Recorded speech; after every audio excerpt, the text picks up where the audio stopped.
จ้าสบายดีมาพบกับ2นิวส์กันเนอร์ตามเคยเนาะสำหรับคลิปนี้แมนจะมาเว้าเกี่ยวกับการสร้างเรือฟริเกตด้วยตนเองภายในประเทศไทยซึ่งต้องขอบอกก่อนเลยเนาะว่าสำหรับประเทศที่บ่แม่นมหาอำนาจทางการทหารก่อนที่จะสร้างอาวุธยุทโธปกรณ์ภายในประเทศของตนเอง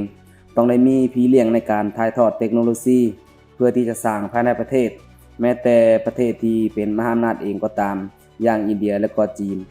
ยังต้องได้รับการถ่ายทอดเทคโนโลยีจากประเทศอื่นๆเพื่อผลิตอาวุธบางประเภทที่ล้ำหน้าสำหรับไทยแมนกำลังสนใจจัดหาเรือฟริเกตจำนวน4ลำซึ่งใน2ลำนั้นแม่นต้องการให้ผู้ที่ร่วมลงนามถ่ายทอดเทคโนโลยีและช่วยไทยสร้างภายในประเทศไทยซึ่งจะใช้งบประมาณในปี2569และ1ลำที่สร้างเองภายในประเทศจะตกเป็นราวๆ 1.75 หมื่นล้านบาทตามข่าวลือแม่นทางของทัพไทยได้อนุมัติโครงการนี้แล้วแต่มีข้อมูลมาคร่าวๆว่ารัฐบาลอาจจะอนุมัติให้ต่อภายในประเทศเพียงแต่1ลำซึ่งมันก็อาจจะตกอยู่ในกรณีของการจัดหาเรือภูมิพลที่คณะรัฐมนตรีอนุมัติงบประมาณ2ลำแต่สุดท้ายก็ได้รับงบเพียงลำเดียวถึงว่าจะได้ลำเดียวหรือว่า2ลำก็บ่แม่นประเด็นสำหรับคลิปนี้เนาะไฮไลท์ของคลิปนี้ก็คือไทยจะเลือกไผในการเป็นพี่เลี้ยงช่วยต่อเรือภายในประเทศของไทยเองสำหรับประเทศในแถบนี้พวกเราจะเห็นว่าหลายๆประเทศแม้นได้ต่อเรือฟริเกตภายในประเทศของตนเองแล้วและได้เลือกพี่เลี้ยงในการช่วยต่อเรือที่แตกต่างกันไปเช่นว่าพม่าแม้นสามารถสร้างเรือฟริเกตภายในประเทศของตนเองแล้วเนาะโดยเลือกจีนเป็นผู้ช่วยในด้านเทคโนโลยีและการสร้างอย่างเรือพระเจ้าตาลุนที่มีระวางขับน้ำอยู่ที่ 3,500 ตนซึ่งสูสีกับเรือหลวงภูมิพล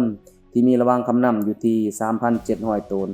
ส่วนมาเลเซียแมนได้เลือกฝรั่งเศสช่วยสร้างเรือฟริเกตภายในประเทศอย่างเรือสั้นมหาราชเลลาที่มีระวางคำนำอยู่ที่ 3,100 ตนและประเทศมหาอำนาจอาเซียนอย่างอินโดนีเซียก็ได้เลือกเนเธอร์แลนด์อย่างเรือสั้นมาตาดินาตาที่มีระวางคำนำอยู่ที่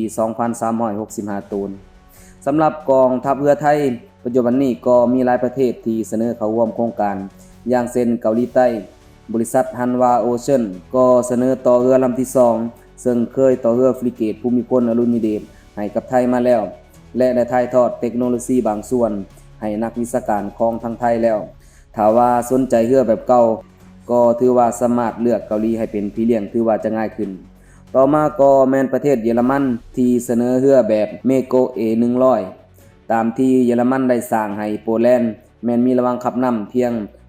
2,150 ตนเท่านั้นซึ่งที่ผ่านมาเยอรมันก็ได้สร้างเรือให้ไทยหลายลำพอสมควรบ่ว่าจะเป็นเรือเก็บกู้ระเบิด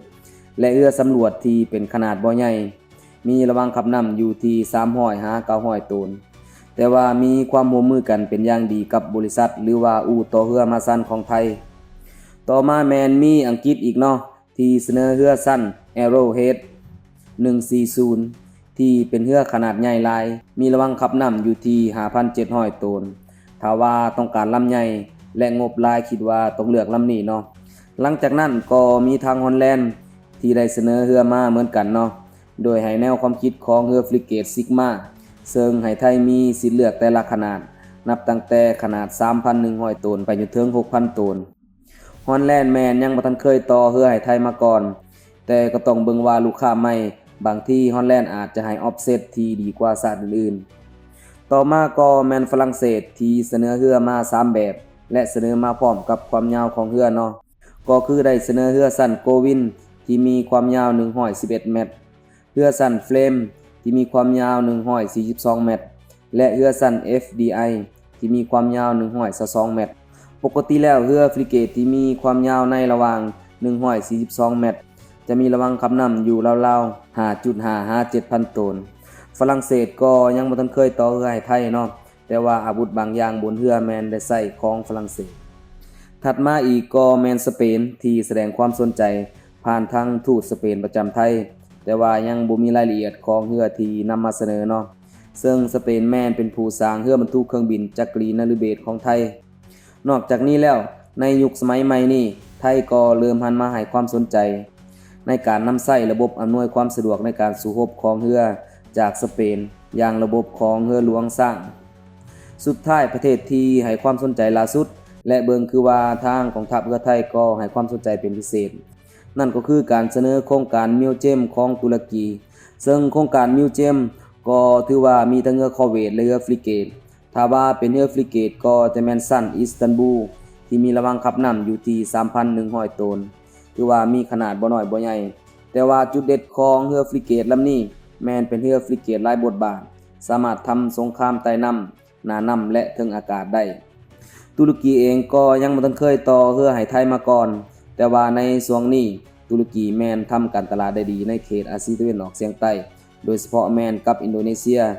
โดยล่าสุดเมื่อปี 2024 ที่ผ่านมาตุรกีก็ได้ต่อเรือโจมตีไว้ให้อินโดนีเซียและประเทศที่ซ้อนให้อินโดนีเซียในการผลิตรถถังที่มีเกราะแบบแอคทีฟได้นั่นก็คือประเทศตุรกีนี่เองเนาะคิดว่าออฟเซ็ตที่ตุรกีจะมอบให้ประเทศในแถบนี้ถือว่าน่าจะดีพอสมควรและทางไทยเองก็ได้เซ็นสัญญาความร่วมมือกับบริษัทต่อเรือของตุรกีแล้วเนาะถึงว่าจะยังบ่ทันเลือกอย่างเป็นทางการแต่คิดว่าน่าจะให้ความสนใจพอสมควรอันนี้ก็เป็นการเสนอมาเป็นพี่เลี้ยงของประเทศต่างๆเนาะสำหรับท่านผู้ชมคิดว่าประเทศใดเหมาะที่สุดสามารถคอมเมนต์กันได้ด้านลุ่มเนาะขอขอบใจ